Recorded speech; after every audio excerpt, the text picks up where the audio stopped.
Let's talk about the upcoming Canelo Kovalev fight. This is an interesting one. Canelo moving up 2 weight classes. He's already moved up a bunch since where he started. He's still really young, too, for the amount of fights he's had and the amount of experience. I mean, the guy has fought everybody. But don't forget, there's two sides to that coin. Mm-hmm. He's still young, but he turned pro when he was 16. Yeah, 100%. You're right. So go ahead. I want you to finish where you want to take it, and then I'll jump in. He's just, what I was saying is just for a guy who's as young as he is, and I've got to check his exact age, but he's fought a who's who, and now he's moving up 2 weight classes to fight Kovalev. And the thing that is interesting to me here is that Canelo's camp, they desperately wanted Kovalev. They clearly see something in Kovalev that they're like, we'll wait for everything. We want him. We want to move up 2 weight classes. So in my mind, the Canelo camp thinks that they're going to run this guy over. Why would you wait? And, they Mayweather saw the same thing when he looked at Canelo. Yep. Everyone thought it was a mistake back then. People forget now because he whitewashed him. Mm-hmm. He won every round except that crazy judge that had to be corrupt. Unbelievable. And that's my point is Kovalev is doing a Mayweather, and he thinks he's gonna easily beat Kovalev. He has the same instinct, intuitiveness, that innate ability that a lot of good fighters have, that Mayweather has. That he can look at a guy where someone else will say, oh, that's a dangerous fight. Jesus, is he really taking that guy?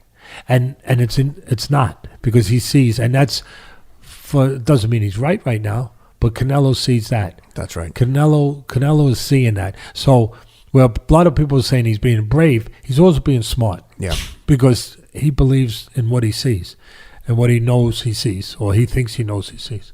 So, for me, I just want to give a quick shout out again to MyBookie. Check them out at mybookie.ag. These guys are easy to deal with. Pleasure. Use the app. Go to mybookie.ag, use the promo code ATLAS for 100% credit on your first play. Everyone's talking about the size.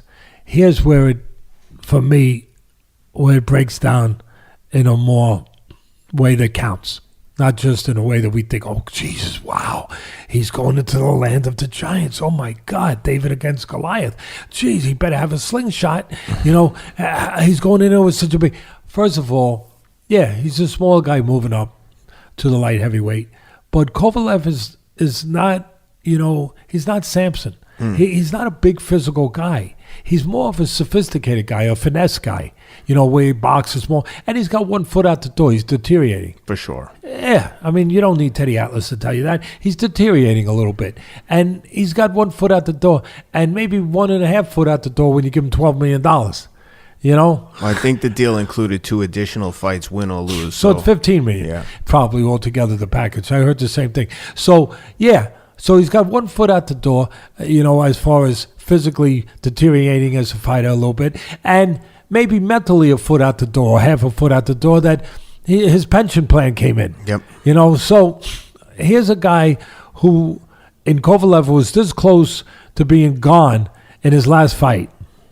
And against Yard from London. Yeah. This close in the 8th round. This close to being gone. And he showed tremendous heart to survive. That's right. And then come back. But he showed tremendous heart. And this is where I'm going to be different than a lot of people. And I said this before. He showed tremendous heart in Russia. I'll say it again. He showed tremendous... Listen, heart is heart. And I applaud him for it. He behaved like a champion. But he showed it in Russia, in his hometown, where... You see some of those guys at ringside, they don't have the friendliest faces. You better behave like a fighter over there if you want to walk down the street the next day. Again, you're going to get some things that, oh, gee, you really said that? Yeah. So you better, listen, he did. That's all that matters. He did. And that's why he got this fight, because of the way he behaved and the way he came back that night. But if that fight's not in Russia, does he show that same stoutness? I don't know. Maybe he does. But this fight ain't in Russia. And it ain't against Yard. No, and it ain't against Yard. And if Canelo, younger, if he can get, and more experienced than Yard, if he can get, and a fresh Canelo, if he could get Kovalev into that same situation, I think he's got a good chance of finishing better than Yard did. I'll just leave it like that. I'll leave it like that. And I'll say another point that's very important. At this age of Kovalev, at this point in his career where we've seen him diminish a little bit, I think that's fair. Yeah. To take a fight 2.5 months,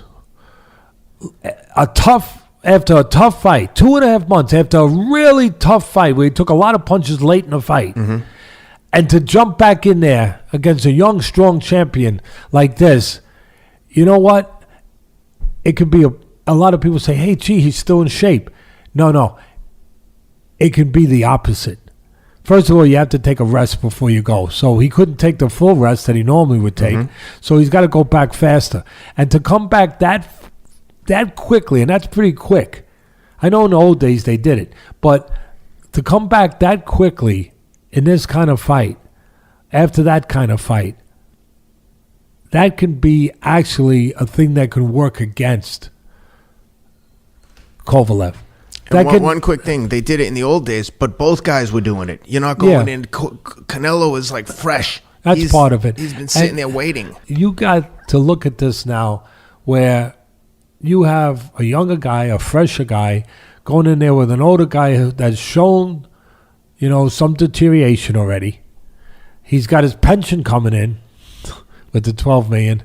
And you got a scenario for me that really bodes well for the smaller guy. Everybody's putting emphasis, he's got to deal with a bigger guy. The bigger guy has to deal with everything I just explained. He's got to deal with all of that. I want to give a quick shout out to our newest sponsor, Athletic Greens. And again, like a lot of the other sponsors we've had on the show, this is someone that I reached out to myself. I use this product. I love it. It's the one thing that I always make sure I take. If there's one thing, when people ask me if there's one thing that you could tell me like that I should be taking in terms of health and fitness, it's Athletic Greens. It's like a daily vitamin in a drink form. It includes prebiotics, probiotics, digestive enzymes, adaptogens, superfoods, and more. Go to athleticgreens.com/Atlas and you'll get 20 free servings in the form of travel packs, which is what I use when I'm traveling. So at the end of the day, it should be an interesting fight. There's no doubt about that. It should be an interesting fight. And I'll say one other thing. Is there any sucker out there? I know there's a sucker born every day. I do. Because Barnum and Bailey, the great promoters, said that years ago. And there's a sucker born every minute, right? Is there any sucker out there that actually thinks that Kovalev has any chance in hell, has a snowball's chance in hell to win a decision over a guy who is the face of boxing, the biggest name, of course, in boxing, has been given $360 million by DAZN, the network, and is the cash cow of the promoter. Is there anyone who thinks that Kovalev, it'll be the greatest escape of all time. It'll be better than Steve McQueen in The Great Escape. It'll be better than the movie The Thief. Is anyone who thinks that he can pull that off?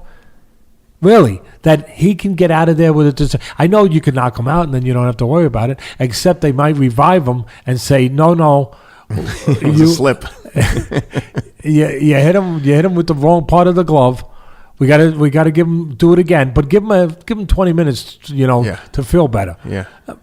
Is there anyone who thinks that there's any chance that with everything I just described, that Kovalev can get a decision? I mean, in this sport, and what we know of this sport. So at the end of the day, I'm picking Canelo to have a chance to stop him late in the fight. Believe it or not. And again, I'm going against the grain here, where people are thinking the bigger guy, the smaller guy. I actually think that the smaller guy here, in some ways, is more physical than the bigger guy. Because the bigger guy, as I said earlier, is more of a guy who's looking to box now at this point in his career. He's not really the crusher so much as he was in some of those fights early on.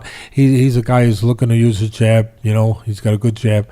He's looking to control range. He's looking to pot shot with the right hand. He's looking to box. And I think that Canelo is the guy who he showed it recently, and he showed it definitely in the last Golovkin fight, where he could be a physical force. That's he's become comfortable with that and more confident with that. So I think that he'll be the guy who's using size. And I know that sounds weird, or physicality in a way that you would have thought the bigger guy was going to be using it. And if he gets him into that situation where you see Kovalev, deteriorate like he did in the fight with Yard late in the fight, I think Canelo takes it to the next point, and gets rid of him. At the end of the day, I see Canelo winning the fight, winning a decision, or possibly stopping him late. I think he's going to stop him not too late, probably 9 or 10.